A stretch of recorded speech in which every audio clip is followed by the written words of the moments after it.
Mishpatim. Rachid dit Ve'ele Mishpatim. Tous les endroits où on dit Mishpatim, et Ve'ele, c'est pour rajouter Mosif à la Rishon.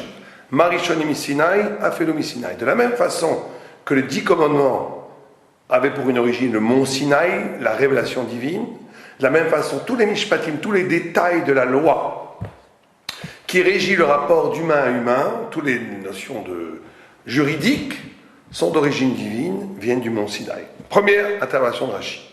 Et après, il dit, Asher Tassim Lifnehem, que Rachid nous dit, pourquoi est-ce que Nismecha, pourquoi est-ce que la paracha qui parle du Misbéar, du temple, est à côté de Mishpatim, c'est pour nous enseigner que le Sanhadrin doit être dans le Beth Amikdash, doit être sur le mont du temple. Bien.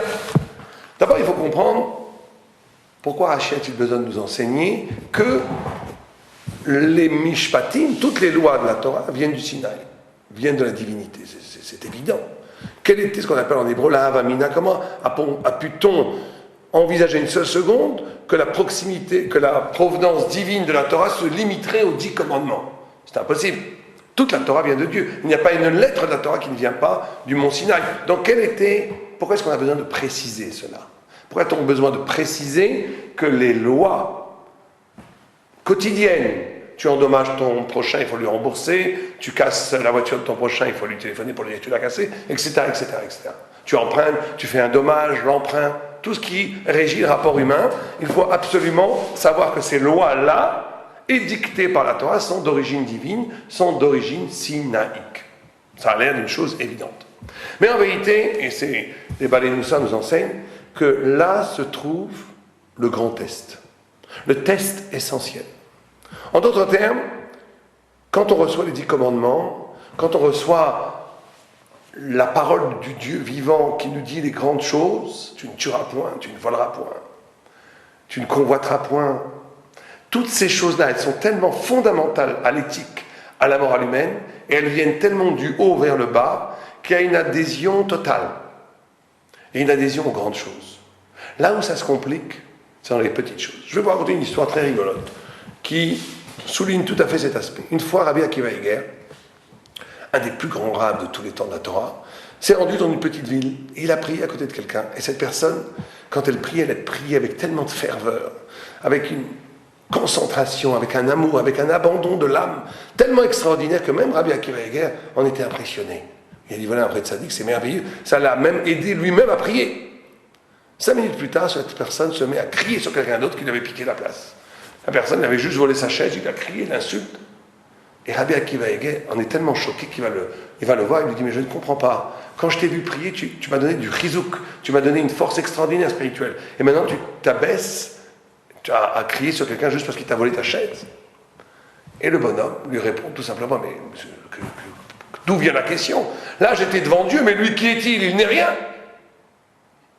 Il y a une sorte de décalage, vous comprenez?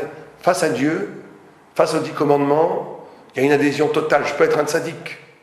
Mais face à mon prochain, il y a un rapport égotique, un rapport de kavod, d'honneur, qui s'inscrit dans le rapport et qui détruit toute la spiritualité. Or, la Torah, c'est justement cette capacité du passage du rapport à Dieu au rapport à l'homme. On va essayer d'expliquer ça. C'est fondamental. C'est fondamental. Pourquoi Mishpatim vient juste après Yitro? Parce qu'on passe d'un rapport de fascination à un rapport d'incarnation existentielle. Comment vivre dans le réel l'événement spirituel que j'ai subi, et on va voir que ce mouvement de la fascination à l'incarnation, il est existentiel, il est l'épreuve de chacun d'entre nous. Pourquoi? Parce que quand on est dans un rapport de fascination, quand on a un rapport à Dieu, à la Torah, qui passe par la fascination, c'est d'ailleurs très positif, il faut que ça passe par la fascination. Mais si ça n'en reste qu'à ce stade-là, ma dimension spirituelle est manœuvrée par quelque chose d'extérieur. Je fais le bien, je suis spirituel, je prie avec toutes mes forces parce que je sens la présence de la transcendance au-delà de moi, en dehors de moi. C'est un début. Mais vous comprenez que dès qu'on passe au Mishpatim, j'ai fait un petit peu couler trop d'eau dans ma salle de bain, ça a fait une tache dans le plafond de mon voisin. J'ai envie de fermer les yeux, j'ai envie de lui dire c'est pas moi, j'ai pas envie de payer, j'ai envie juste de mettre un petit coup de peinture, on n'en parle plus. Pourquoi? Parce qu'on n'a pas la spirituelle qui était extérieure n'est pas intégrée intérieurement. Or, le vrai être spirituel, c'est celui qui a intégré la transcendance au cœur même de son exigence intérieure spirituelle. Ça va pas dépendre justement d'une expérience mystique. Ça va être tellement intégré dans les fibres mêmes de mon être que le rapport à l'autre, la justice que je lui dois, la pitié, l'amour, l'argent que je lui dois, va être sacré, tout aussi sacré que le moment d'une prière ou le moment d'une étude de la Torah. Le passage de Yitro à Mishpatim, c'est le passage de la fascination spirituelle vers l'incarnation existentielle du réel de la Torah. Et ce passage-là, comme on l'avait expliqué les fois précédentes, ce passage-là, c'est la dimension humaine de la courbe de l'essence même de la Torah, qui est, on avait expliqué ça les fois précédentes, de passage de l'infini à la finitude. On a dit que la Torah, en essence, était le mouvement, le miracle d'une parole infinie, éternelle, intemporelle, au-delà de l'être, qui se greffe, qui s'inscrit dans le réel et qui transfigure le réel. On avait expliqué ça avec Moshe, qui au début ne pouvait pas parler parce qu'il ne pouvait pas concevoir que la parole infinie puisse s'inscrire dans le réel, et qui après réapprend à parler parce que le don de la Torah lui a enseigné que c'est ça la Torah. C'est comment l'infini peut transfigurer le réel au point que le réel va pouvoir porter les scintillements, des brillances d'infini. Et bien, cette idée-là, abstraite, se concrétise de façon tout à fait concrète par le fait même des Mishpatim. Le Mishpatim, c'est comment la loi de Dieu s'inscrit dans le rapport humain. Et c'est ça qui fait le mouvement de l'inscription de l'infini dans la finitude. Le Midrash nous dit que Kol HaTorah tluya b'mishpat. Kol HaTorah tluya b'mishpat. Toute la Torah dépend du Mishpat, dépend de la justice. Comprenez que là, on est à l'extrême opposé d'un certain mouvement qui est né il y a 2 siècles, avec Mendelssohn notamment, c'est que la Scala pensait qu'il fallait séparer le religieux du civil. Il disait, être religieux c'est très bien, mais ça doit être confiné à la synagogue, à la maison. Dehors, on doit aller selon les lois des goïms, on doit aller devant les tribunaux goïs, et oublions les tribunaux juifs. C'est la grande discussion qu'il y avait 2 siècles. Ils ne se rendaient pas compte, ces gens-là, qu'ils détruisaient l'essence même de la Torah. C'était pas, Mendelssohn surtout, c'était pas forcément avec de mauvaises intentions, c'était une incompréhension profonde. Que le mishpat d'Israël n'est pas un accommodement entre les gens. C'est pas une façon juive de s'accommoder entre nous. Je t'ai cassé quelque chose, je te le paye, je te le rembourse, on s'arrange. C'est pas ça le mishpat. Le mishpat, c'est comment la loi de Dieu s'inscrit dans le réel. Et déraciner le mishpat de la Torah pour le confier à un tribunal non juif, c'est un blasphème, c'est une profanation de la sainteté d'Israël. Et tout le monde comprend que celui qui se situe dans cette posture existentielle, il est libéré de toutes les bassesses humaines. Dès qu'il va se passer un conflit entre moi et mon voisin, moi et mon prochain, un conflit financier, un conflit dans le travail, un conflit dans n'importe quelle situation, je ne vais pas me poser la question quel est mon intérêt. Je vais me poser la question qu'est-ce que Dieu veut de moi à ce moment-là.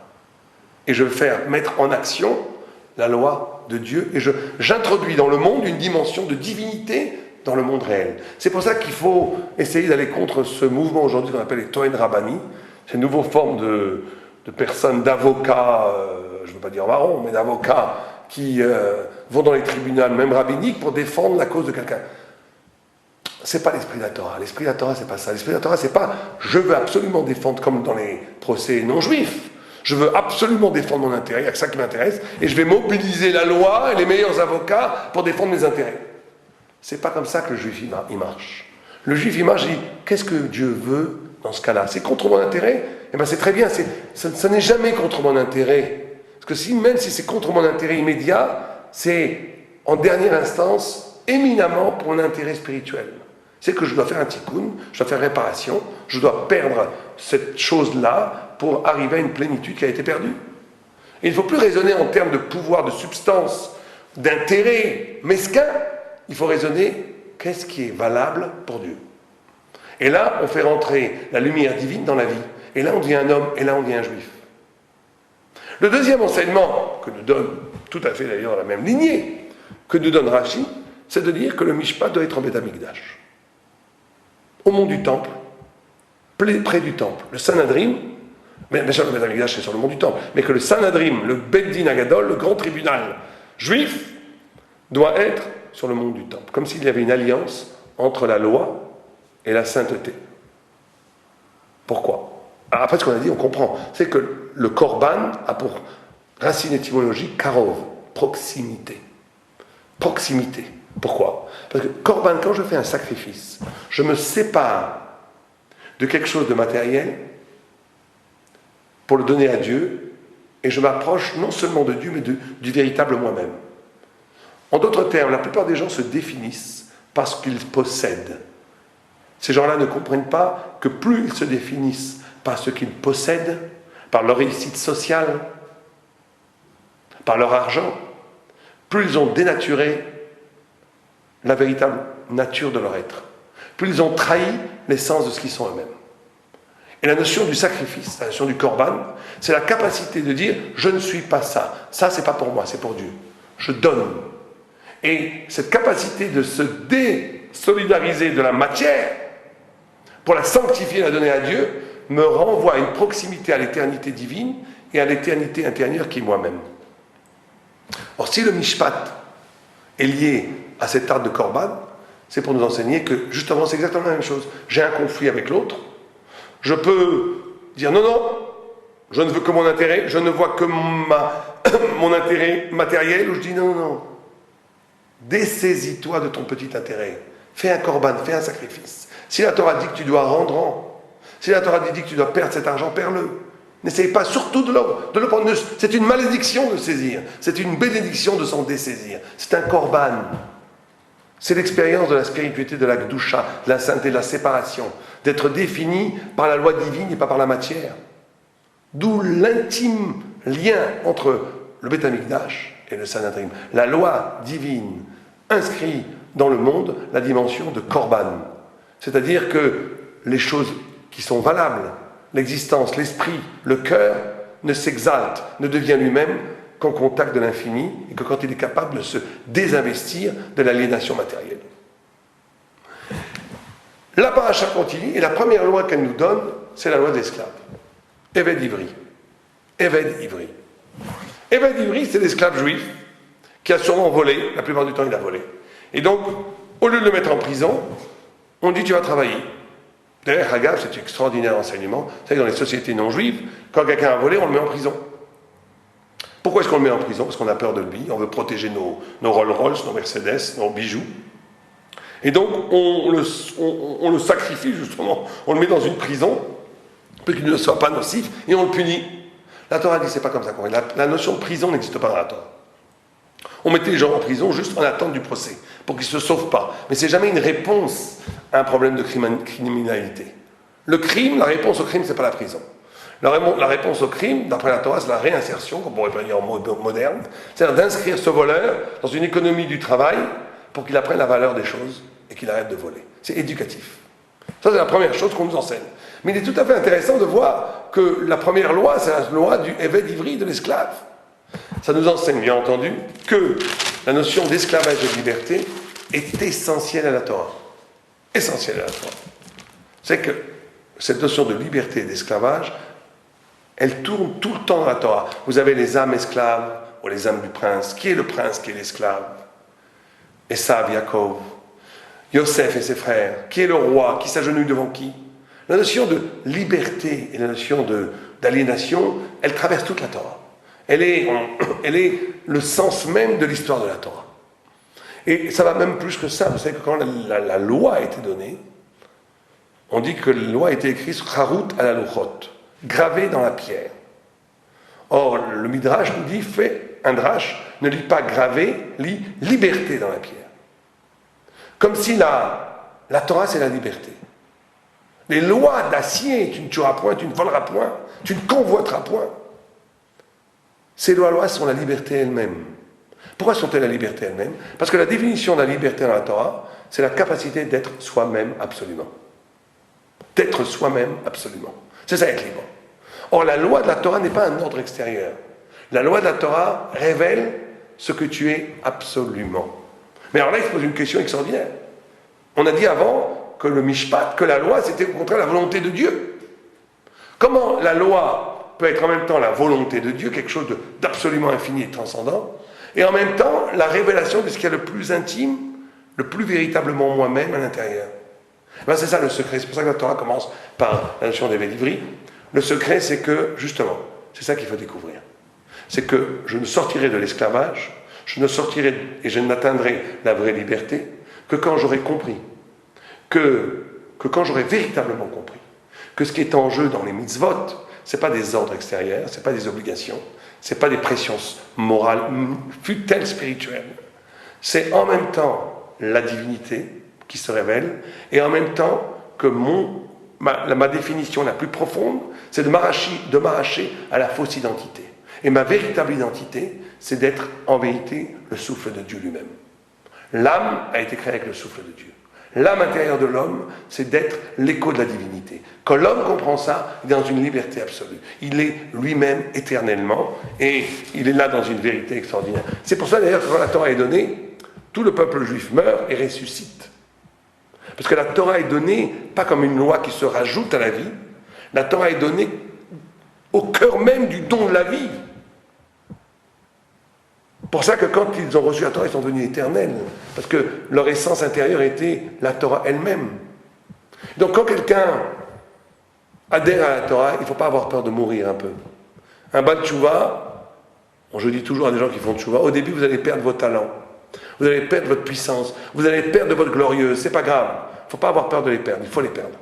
Ils vont revenir au centuple après. Mais si on s'accroche à ces vieilles forces, à ces vieilles définitions, à ces vieilles puissances, eh ben, elles nous bloquent, elles nous empêchent la renaissance de l'infini qui aspire à renaître. Mais cette renaissance passe par la mort d'un ancien visage qui devient caduc. Et ce n'est qu'en acceptant cette mort que la résurrection peut arriver et qu'une vie nouvelle, extraordinaire, peut apparaître. Aleva et Aleno.